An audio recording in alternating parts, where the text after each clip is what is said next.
Hi there, I am Scott Simi, and we're back again with our weekly Drone DJ panel. I'm joined by senior editors Ishvina Singh and Bruce Crumley, and unfortunately, Ife Zhao could not join us today. However, we're going to go ahead with the panel, and we've got some interesting things to talk about. And of course, we're happy to take some questions later on as well. The first thing we want to talk about is, to me, a huge story. And that is that there was a collision between a police drone operated by York Regional Police.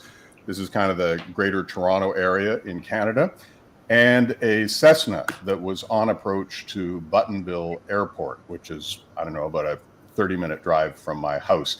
Ishvina, you covered the story. Can you kind of give us some of the details and some of the controversy too, please? Right, Scott. So first, this incident is getting extra attention because of the fact that it happened on an airport runway approach and the fact that the drone operator was the police department. Also, the air traffic control provider, NAV Canada, didn't have any idea about the police drone operating in a controlled airspace. And for reference, in Canada, drones are banned within 3 nautical miles from airports and restricted to 400 feet above ground level in the absence of special authorization. And this plane was about 1 nautical mile inside controlled airspace and 500 feet above ground level when the drone struck it. And the flight instructor and the student inside thought it must have been a large bird and they didn't think much about it. Thankfully, the landing was normal. But when the instructor on board came out to check the damage, he was shocked because the left underside of the engine cowling had a major dent, and the propeller also sustained some damage. But now, to make matters worse, the police department has not even acknowledged the incident publicly, let alone tell us what inquiry or action is being taken into the matter. And we can only guess how things would have panned out had it been a regular operator instead of a police department. Yeah, absolutely. I mean, when I saw the photograph of the damage to that cowling and part of the engine box, I was like, holy crap, what were they flying that could have caused this amount of damage? Were you surprised when you saw the photograph of the Cessna? Yeah, they were not immediately released, but then I saw some follow up by local news operators in Canada, and yes, it was a major dent. And we have to assume it was a fair sized drone because a small drone couldn't have done that kind of damage. No, and in fact, I did a bit of research, and this is the second time that there has been a collision involving a drone operated by police in Canada. There was another incident in British Columbia during a training exercise, and I didn't actually write it down, but BC law authorities were involved, and it was a collision between a drone and a police helicopter. One of the interesting things that you raised there was the fact that NAV Canada, sort of the people who oversee air navigation in Canada, had not received any notification that this operation was going to take place. Now, it used to be that you would get online if you were planning an operation in controlled airspace. You would submit the details, the location, the altitude, the mission, the type of drone you're going to use. And NAV Canada was great at getting back to you fairly quickly. Recently, NAV Canada released an app. So nothing could be simpler to notify NAV Canada that you plan on flying in controlled airspace than simply pulling out your app, hitting a few buttons, and letting them know. Now, in the absence of any information from York Regional Police, and if anyone from York Regional Police is listening, we really would love to hear or see a news release from you, because this is a serious incident when it comes to, having a collision between a drone and a crewed aircraft is always a serious incident, even if the damage is exceedingly minor. Even near misses are exceedingly serious incidents in my mind. And yet we've heard nothing yet from the York Regional Police about it. Do you suspect, Ishvina, I believe the Transportation Safety Board, if I have it right, is investigating this collision. But what would your advice be to York Regional Police? Don't you think it's better to just disclose at least your own perspective of what happened and perhaps offer some explanation? Right now, they're kind of sending off this message that the rules are for thee but not for me, and that's not the right approach. I mean, there's been a lot of outrage. Drone pilots, of course, have been discussing this issue at length, and yes, we do want answers from York Regional Police. One of the really bad things about this incident is that, in my mind, in the public perception, they hear about, oh my gosh, a drone collided with an airplane. And potentially drone pilots and the hobby and the industry gets kind of tarred with the same brush, that suddenly people have this negative opinion is being reinforced again. Any thoughts on that, either Ishvina or Bruce? Well, I mean, obviously, what is I just did a story today in which somebody cited FAA figures from 2016 that said 1.1 million people were flying drones in the US, and this year it's 3.5 million. When you have that many more craft in the sky competing with, what are relatively, crowded airspaces already of people, of airplanes shuttling people and goods around, you're going to have to be really serious about how you direct all that. And at the moment, there's a disconnect between the virtually uncontrolled air traffic of hobby drones and consumer drones and that of other larger aircraft. And there's going to have to be a faster syncing of those two rather, because and not just in the U.S. but everywhere we're seeing this. I mean, you wrote a story, Scott, about a drone turning up in Finnish at the Helsinki airport's airspace. So it's happening everywhere, and it's probably not all bad or overly adventurous pilots, but whether it is or it isn't, there's going to have to be a lot faster action on organizing it. One of the things that has, I don't want to say troubled me, but I guess it has troubled me, is that the industry, some manufacturers in particular, tend to downplay the risk of a collision between a drone and a crewed aircraft causing damage. In one instance, there was some research done at an American university where they fired a Phantom 3, I seem to recall, into the wing of an aircraft in controlled circumstances inside a lab. And basically, because of the density of the LiPo battery, it actually punctured the leading edge of the wing. And rather than acknowledging, gee, this could be a problem, and we could all see it for our own eyes, there was super high-speed frame rate, really clear slow motion of this impact and penetration into the leading edge of the wing. And one of the manufacturers responded by saying, there are flaws with the study, flaws with the way this was carried out. This was fired at a greater speed than we would anticipate that aircraft to be traveling at in most cases. But I think, the point I'm trying to make is that rather than dismiss the potential for damage, take a good look at that picture of the Cessna and tell me that that is not significant damage. Those two people coming in that aircraft are fortunate that they were able to land based on that damage. If that had been a windshield strike or a full prop strike, they might have had a much more difficult time. And I guess the other thing that's related is that this isn't the only incident of late. And Bruce, you wrote about another one. Right, there was an incident on Sunday of an Envoy Air passenger jet that was an Embraer jet that was taking off and hit a drone out of O'Hare on Sunday, and it had to turn back and landed. And there was what the FAA I think called minor damage, and the plane was grounded and checked out, and then was put back in the flight rotation the next day. So obviously it wasn't as apparently significant, for example, as the damage to the Cessna. But a drone at what was reported at 12,000 feet above or in the air space of O'Hare is a pretty flagrant violation. And you kind of just it's the kind of thing that just makes you there's no finding an excuse for it. So it's kind of that's the direct red card in any way. Just going back to what you said before, I think what's interesting are the difference between those two cases, and I think this might be one thing that the drone manufacturers are basing their arguments on when they react to the lab trials, and that is the difference between what are the odds of a drone hitting. To use a different example, what are the odds of you being hit in the eye if you're playing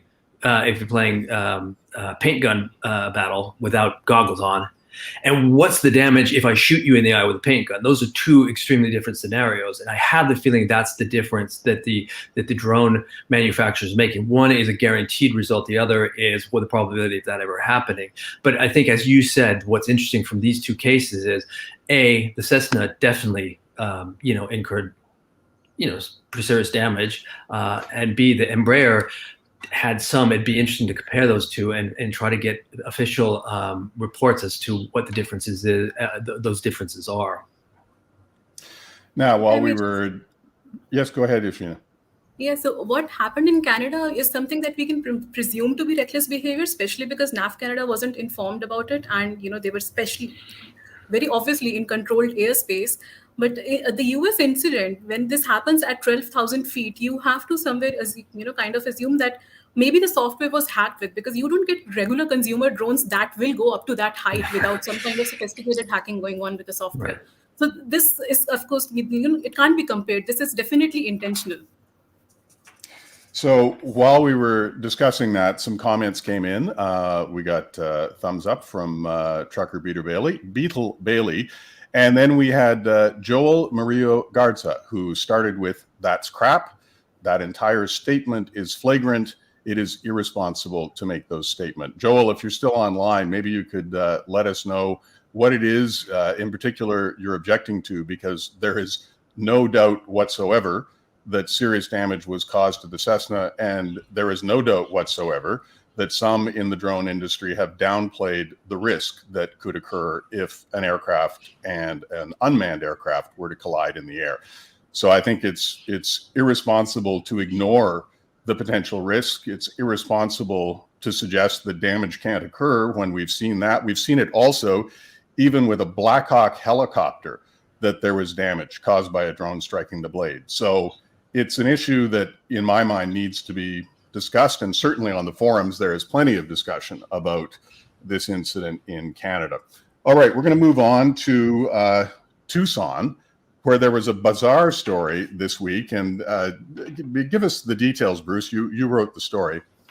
Well, this is an unfolding story. It goes back to February when the actual case, the incident took place, and then it was only discovered by local media in Tucson, and I believe it was April. And then since then, there have been a couple of drips and leaks and very good reporting by the Drive a site on that. And basically, what happened is a in Arizona, above Tucson, a border control helicopter was buzzed by a drone at I think it was over 1,000 feet, and it ensued a chase that went on for an hour and 10 minutes, ranging over, I think it was an area of 70 miles, and reaching speeds of over 100 miles an hour. And interestingly enough, the Tucson police in a helicopter joined that hunt for the drone. I mean, they actually had sight of it, but they couldn't, even using night goggles, they couldn't actually see it, even to see how big it was. They just could see the one blinking light and make out the form. And anyway, what finally happened after this incredible pursuit, in which the drone violated restricted airspace over Tucson Airport and over the local Air Force Base, it just disappeared into a bank of clouds at the very moment that the Tucson police helicopter, ironically, had turned back for refueling after having thought that he could just exhaust this drone's battery supply. I mean, hour and 10 minutes, it's a long way to go. So what you have is this drone on steroids that outran two different official helicopters. And according to the phone calls, the audio recordings of phone calls and exchanges between flight towers that were released, that were found by the Drive last week, pilots very clearly said, "Hey, this drone made fun of us." I mean, he was tweaking our nose. He was out there doing stuff. He was doing half orbs. He was avoiding us. He was buzzing us, and I really wanted to get this guy because he was making us look like chumps. So the question still remains: who is responsible for that flight? It was clearly out of vision, beyond vision. And how could you get a drone that even beyond vision, visual line of sight could be maneuvered with such accuracy? It's a pretty amazing story. Did they have any description of what it looked like? None. We only negative descriptions. During the call in after the Tucson police flight landed, the pilot called in to air controllers and he wanted to get some information from them. And the controller said, you sure maybe it's something big. I mean, it couldn't be just a drone. I mean, it had to be something big. Maybe it was like a predator, something like that kind of. And he said, no, this was definitely, it was bigger than a quadcopter, but it was a drone size, and it was just doing amazing things that no drone could do. He called it freaking and sophisticated, I believe was his term. Wild. So Joel has hopped back on with a couple more comments after we invited him to do so. He says, there is risk everywhere, but these statements are overstating the potential for interaction between UAS and full-size aircraft. I am one of the advocates of safe flying practices, but don't exploit 1 in a million scenarios. Well, first of all, Joel, we hear you, and we're not suggesting that this is a daily occurrence, although this week it was. There were 2 incidents, well, not this week, but that are in the news this week. And the fact is, the point that I was making was not that there is a daily clear and present danger that this is going to happen all the time. The point I was making was that manufacturers minimize the potential for damage that could occur when these collisions take place. And I can think off the top of my head of at least 4 that have happened in the last year. So they're not 1 in a million scenarios. They're very rare, and that's great, but I don't think we're taking advantage or exploiting that case. One of the things that is worth mentioning is that DJI has, of course, its AirSense ADS-B detection. So if an aircraft, a crewed aircraft, is carrying an automatic dependent surveillance broadcast transponder and is pinging its location, if you're flying a recent DJI aircraft, you will get a warning that this is approaching your airspace. And I think this is a tremendous safety feature that we have to commend DJI for using. There are tons of videos online where people who are flying like the new FPV system, where by nature, unless you have an observer with you, which you should by law, but quite often, as we all know, some people will go out and they'll just fly with their goggles on. And you have a very restricted sense of your surroundings when you have the goggles on, because you're just seeing simply what the drone sees right in front of it. So ADS-B, kudos again to DJI for this product. And I think, this kind of detection is very useful in minimizing the risk between crewed and uncrewed aircraft. And clearly, I'm guessing that the York Regional Police were not flying an ADS-B equipped DJI drone on this, although we don't know because we have not heard anything yet from York Regional Police. And that's an invitation once again, York Regional Police, to please let us know what happened. We're going to go with a slightly shortened version of the show today, but there's one other point I wanted to raise here, and that's a shout out and a congratulations to Skydio. Last week was the AUVSI convention in Atlanta. That's the Association for Unmanned Vehicle Systems International, which is, in my mind, sort of the largest lobby agency and organization that connects everyone in the uncrewed world. And Skydio was nominated for one of the Excellence in Innovation category. Well, it was actually the Excellence in Innovation. And Skydio was nominated in particular for its 3D scan software. I've had a chance to try out 3D scan software, and I kid you not, it absolutely blew my mind. I initially had some trouble trying to do it in my backyard because you need a little more space, but then I went out and I scanned a bicycle, which was not really an optimal object to scan. However, once you program the very, very basic parameters to establish a volume, so you contain the building or the vehicle or whatever it is you want to scan, you just simply set up a floor and a ceiling and at least 3 points to triangulate or define a volume that you want it to scan, and then you press go. And that's when the real magic happens, is that the Skydio 2, or if you're using the X2, the drone simply starts thinking. and it begins to scan and understand what it is you have defined inside that volume, and then it does all of the work itself. So you're not plotting a grid pattern or a lawnmower pattern. The drone is simply thinking and going about gathering the shots that it needs. And I have to tell you that when you see it in action, literally your jaw drops. I took it out and showed it to a friend of mine who is a commercial aircraft pilot and is very experienced with drones.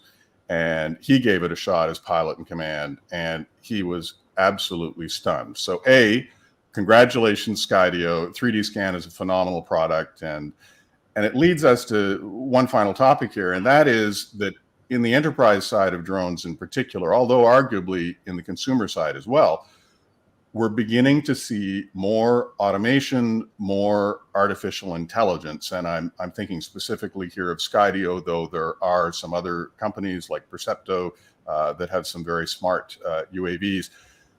Ishvina, the question goes to you because you've been covering the enterprise field really for years. As you see companies like Skydio emerging with these very much AI-enhanced products, what are your thoughts in terms of the industry? Automation, AI, is this where you see things heading in the future? Automation is definitely the way to go because drones are here to make our lives easier. And I'm not saying that, we will do away with human pilots completely. We will definitely need them just for the same reason that autopilot cars also need drivers, human drivers there. So there will be a use for human pilots, but automation is going to make the enterprise ecosystem truly shine. Awesome. All right. Well, in the absence of Ife today, we're at about the 22-minute mark, and I think we've covered the main topics of the week. Senior editors Ishvina Singh and Bruce Crumley. Ishvina's in India. Bruce is in France. Can I just jump in just for 1 second before we go? We've got a good question from Treetop Flyer saying, was there no ATC radar tracks on Tucson? I'll be quick about this. There is, in fact, and I don't know if it was the Tucson airport, but somebody had tracked the UFO as Treetop Flyer calls it, and it may have been. I mean, yeah, it is a UFO at this point, but it may have been the actual, X-file type. Who knows? The Defense Department may have files on that as well by now. But somebody did track it. And I actually did a capture from a screen, and I accompanied that with my story. And it just shows you this. It looks like a kid's, not very organized kid's etch-a-sketch. It's just all over the place. So to answer your question, yes. And despite that, and despite having tracked it and had, the helicopters on it, it got away. And just my own 2 cents, because everybody's going to wonder, what do you think this is? I have no idea. But like most people, I have all the respect in the world for the geeks who can really trick up craft. But I'm thinking if it spent a lot of time over an Air Force base, in Arizona, it might have been something that was on a test run, and once it got into trouble, the soldier pilots thought, let's have a little fun. We're in trouble. That's just a totally gratuitous guess on my part. But I don't know, given where it is and how it disappeared, it makes some sense. It certainly doesn't sound like a regular commercial drone or a quadcopter. Certainly not that we're aware of. But interesting story, and we'll look forward, hopefully, to a follow-up next time. And both Ishvina and I plan to be chasing York Regional Police and doing some updates as we go along about this incident. So thank you again, senior editors Ishvina Singh and Bruce Crumley. I'm Scott Simi in Toronto, and that's a wrap for this week. We'll see you again next time on the DroneDJ panel. Thank you, everyone, for your comments, including yours, Joel. It's a pleasure always to interact with the folks who read and watch DroneDJ online. So thanks so much. We'll see you all again in a week's time. Bye-bye.